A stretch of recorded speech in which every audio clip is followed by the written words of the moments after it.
The difference between those who achieve greatness and those who settle for mediocrity lies in a disturbing truth. While you struggle every day to stay focused, your own mind is being hijacked by forces you don't even realize exist. And today I'm going to reveal the most treacherous obstacle that separates you from your true potential. An enemy so subtle that you're being defeated by it right now without even knowing it. Napoleon Hill spent 20 years studying over 500 millionaires and discovered something that left him in shock. After decades analyzing geniuses like Henry Ford and Thomas Edison, he realized a brutal truth. 95% of people possess all the necessary capacity for success, but fail for one devastating reason. Their minds have been hijacked. And when you understand how this happens, your life will never be the same. If you're like 95% of people, something terrible is happening to you right now. Even though you know exactly what you need to do to achieve your goals, your mind acts as if it's controlled by invisible forces. Every day you promise to focus on what matters, but you end up scattered, fragmented, defeated by your own inability to maintain attention. And the answer to this will destroy everything you thought you knew about yourself. First, the diagnosis of modern distraction. We live in the era of the most sophisticated mental destruction in human history. While our ancestors faced lions, we face something much more dangerous: the systematic fragmentation of our ability to concentrate. Imagine your mind as a medieval fortress. Every notification is an enemy army trying to invade your gates. Every impulse to check your phone is a catapult launching stones against your concentration walls. And the most terrible part, you're opening the gates for the invader yourself. The problem isn't that you're lazy or incapable. The problem is that you've been conditioned to live in a state of permanent distraction, and this is killing your dreams slowly and silently. Napoleon Hill discovered that the human mind is like a garden. If you don't consciously plant seeds of focus and discipline, the weeds of distraction will grow automatically.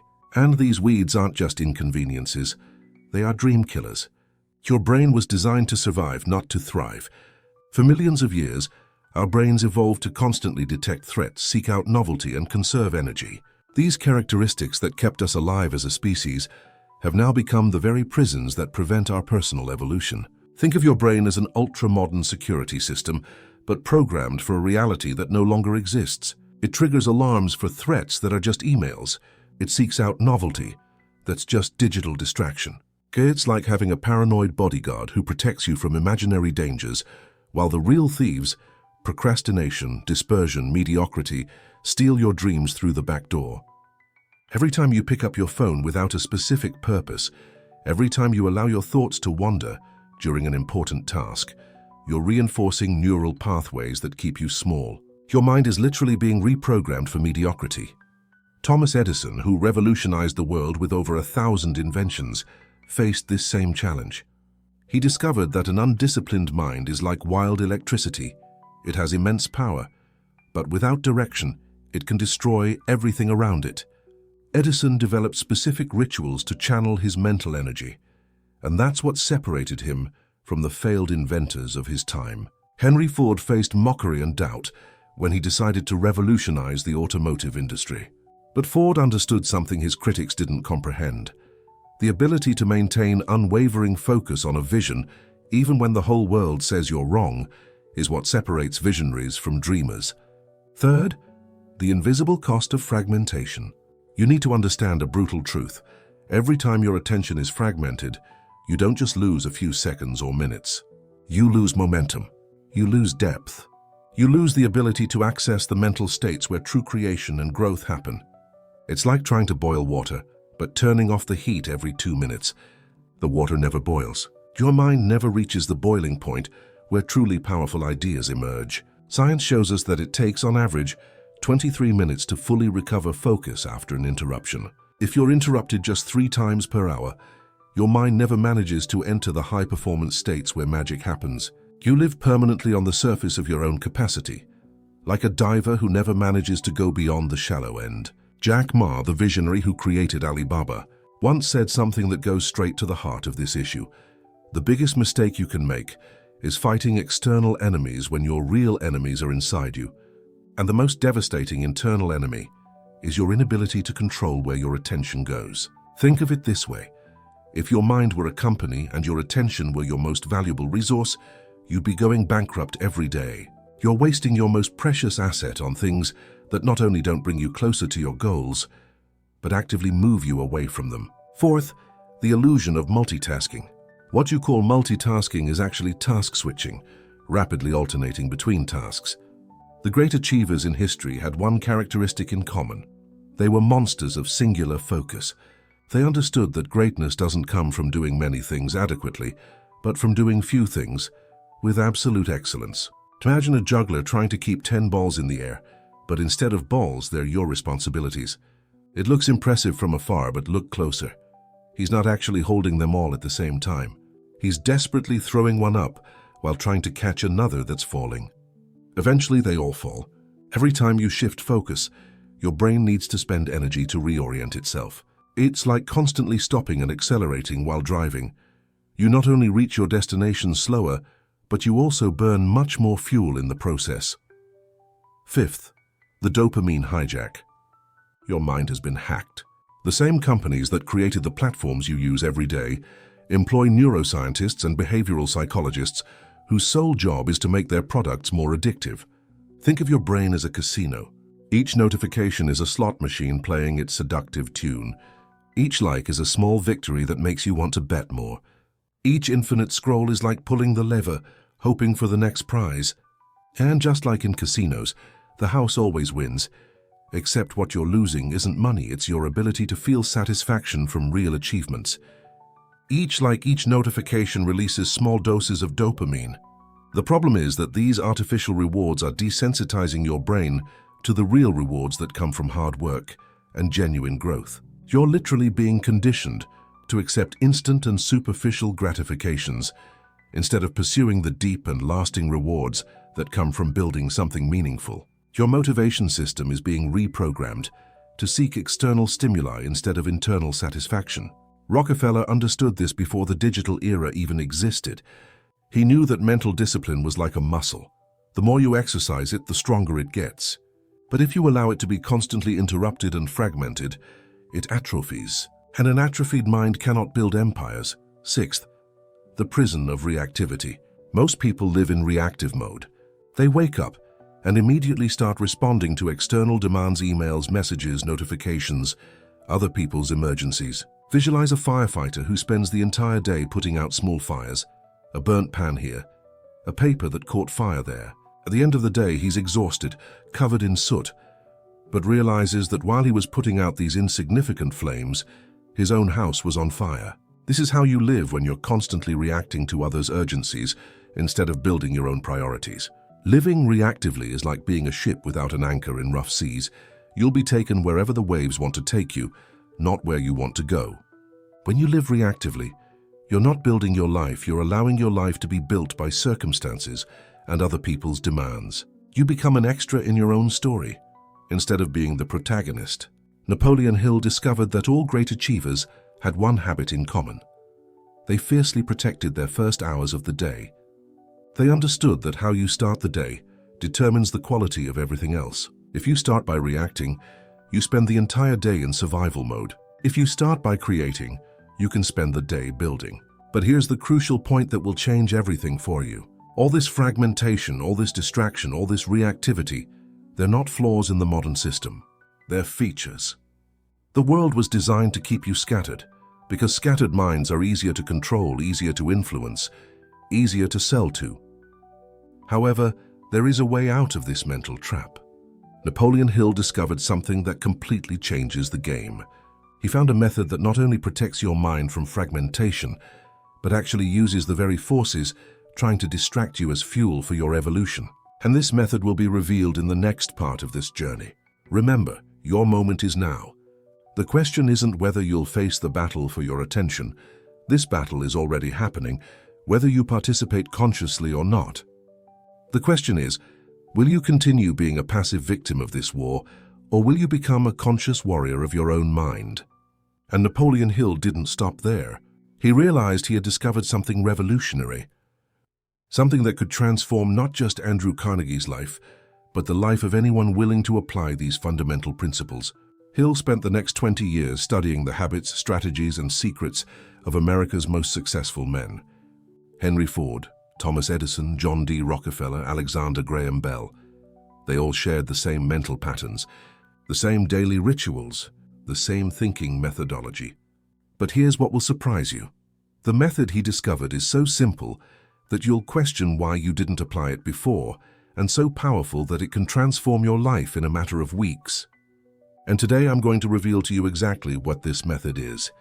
The method that saved Jack Ma's life when he was on the brink of bankruptcy, the same method that transformed a young newspaper salesman into one of the richest men in the world.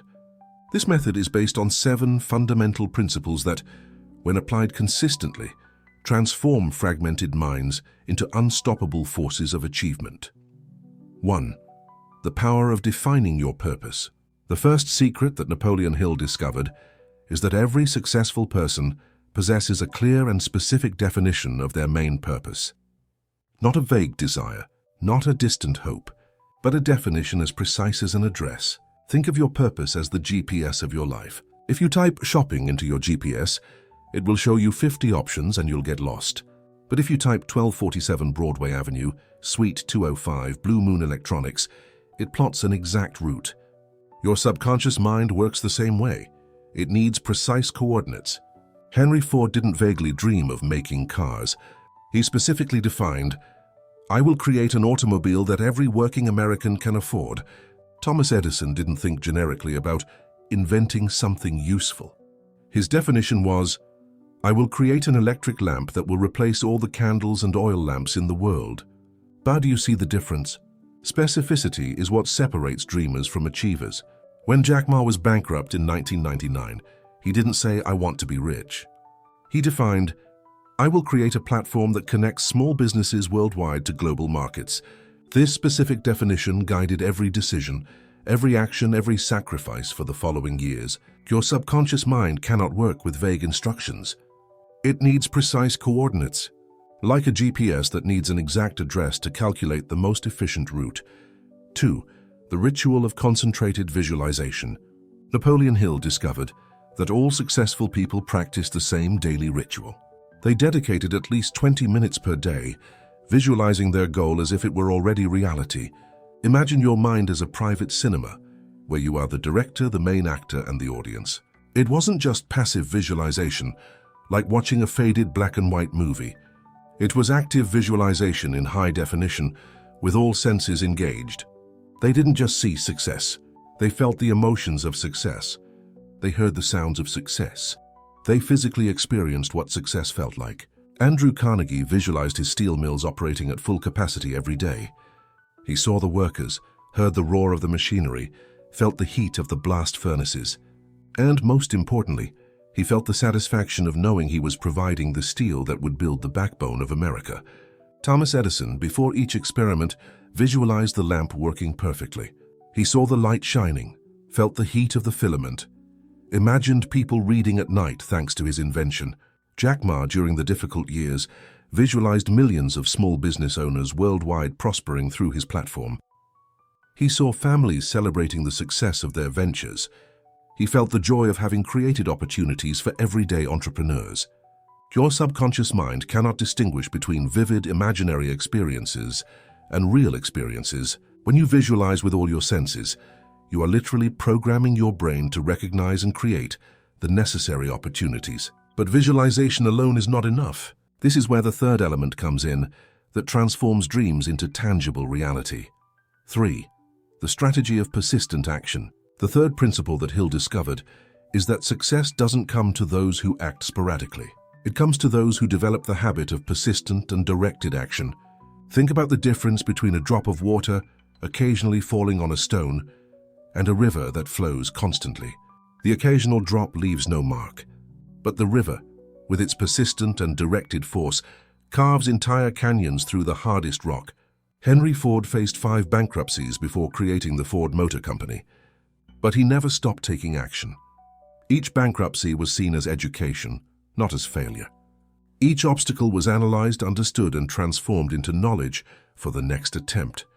Thomas Edison documented more than 1,000 failed attempts before creating the incandescent bulb.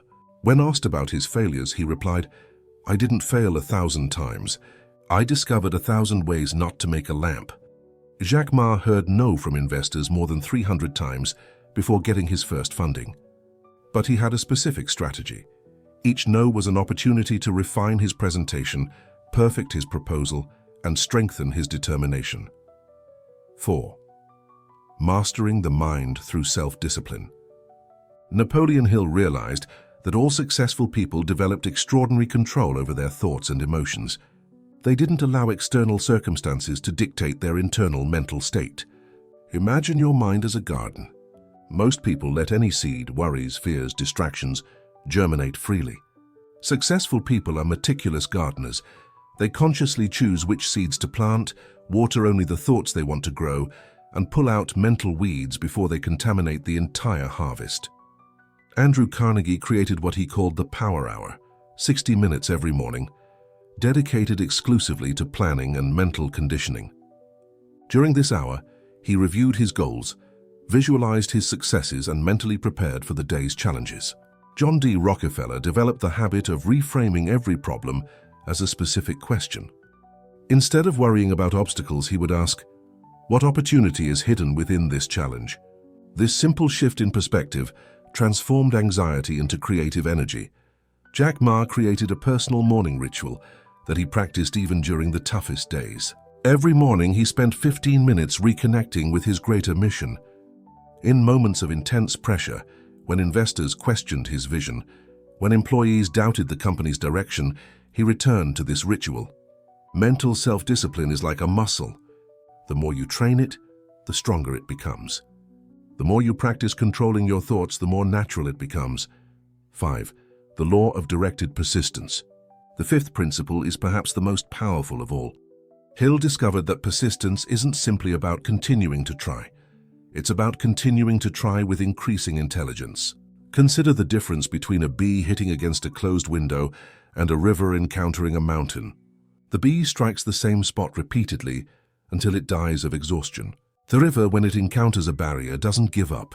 It flows around, finds cracks, adapts its course, but never stops moving toward the ocean. Every successful person developed the ability to maintain intense focus on their main objective, regardless of temporary circumstances. They understood that directed persistence is different from blind stubbornness. Henry Ford persisted in his vision of the people's car while constantly adjusting his approach. He experimented with different materials, production processes, and marketing strategies. The vision remained constant, but the methods continuously evolved. Thomas Edison maintained his determination to create electric lighting while testing over 3,000 different materials for the light bulb filament. Each failed test brought him closer to the solution. Each attempt refined his understanding of the problem.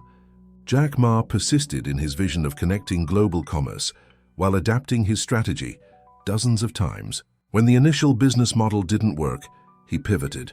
When a marketing approach failed, he tried another. When a product wasn't accepted by the market, he created a new one. However, here's the crucial point. Directed persistence requires more than determination.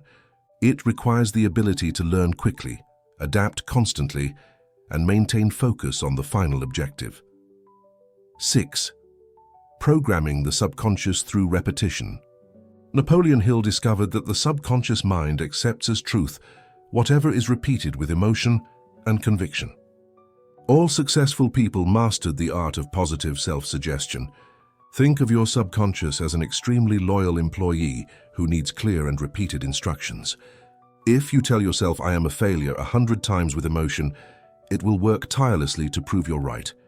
But if you repeat, "I'm capable of achieving my goals," with the same intensity, it will actively seek opportunities to confirm this truth. Andrew Carnegie repeated his declaration of purpose daily, not mechanically, but with all the emotion and conviction he could muster. He visualized every word, felt the power of every phrase, and internalized every concept. John D. Rockefeller created specific affirmations about his ability to solve complex problems. He repeated these affirmations especially in moments of greatest pressure, transforming anxiety into confidence. Jack Ma, during the most challenging years, developed a set of affirmations about his mission and his ability to overcome any obstacle. He repeated these affirmations not only when he felt motivated, but especially when confronting doubts and criticism.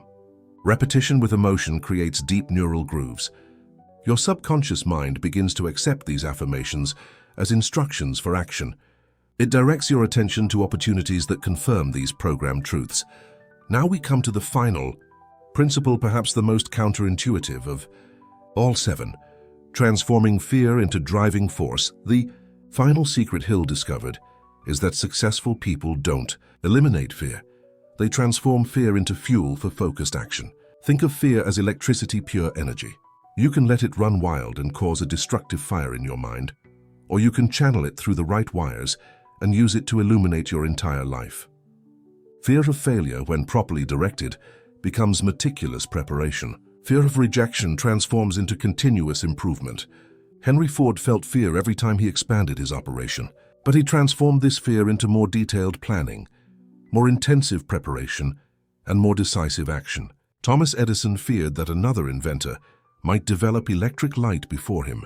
This fear motivated him to work 18 hours a day, experiment more intensively, and persist when others would give up. Jack Ma felt constant fear that his company could go bankrupt at any moment during those early years. But he channeled this fear into productive action, constantly improving the product, seeking new investors, expanding the team with more talented people. Fear is pure energy. The difference between people who are paralyzed by fear and those who are driven by fear is simple: direction. When you direct fear's energy toward constructive action, it becomes your greatest asset. When you channel the energy of fear into constructive action, it becomes your greatest strength. This is the complete method that Napoleon Hill discovered after 20 years of research with more than 500 millionaires. The same method that Jack Ma applied to transform an idea rejected 300 times into the world's largest e-commerce empire. The same method that Edison used to revolutionize global lighting, that Ford applied to democratize the automobile, that Rockefeller implemented to build his oil empire. You now possess exactly what they possessed: the 7 fundamental principles that separate achievers from dreamers. The difference between you and them isn't access to knowledge, it's the decision to consistently apply what you just learned. Consider this: Jack Ma was broke at 35. 5 years later, he was a billionaire. Thomas Edison failed 1,000 times before creating the light bulb. Henry Ford faced 5 bankruptcies before Ford Motor Company. The only difference was the persistent application of these principles you just discovered. Your subconscious mind is absorbing this information right now. It has already begun to identify opportunities, recognize patterns, direct your attention to possibilities you previously overlooked. But it needs clear instructions to work in your favor. You have a choice to make now, not tomorrow, not next week, now. You can close this video and go back to your usual life, reacting to circumstances, getting swept up in distractions, staying on the surface of your potential. Or you can make the decision that will change everything. What specific definition will you create for your main purpose in the next 24 hours? What visualization ritual will you establish this week? What first concrete action will you take today to implement what you just learned? Your extraordinary life isn't in some distant future. It begins with the next decision you make, and that decision is yours now.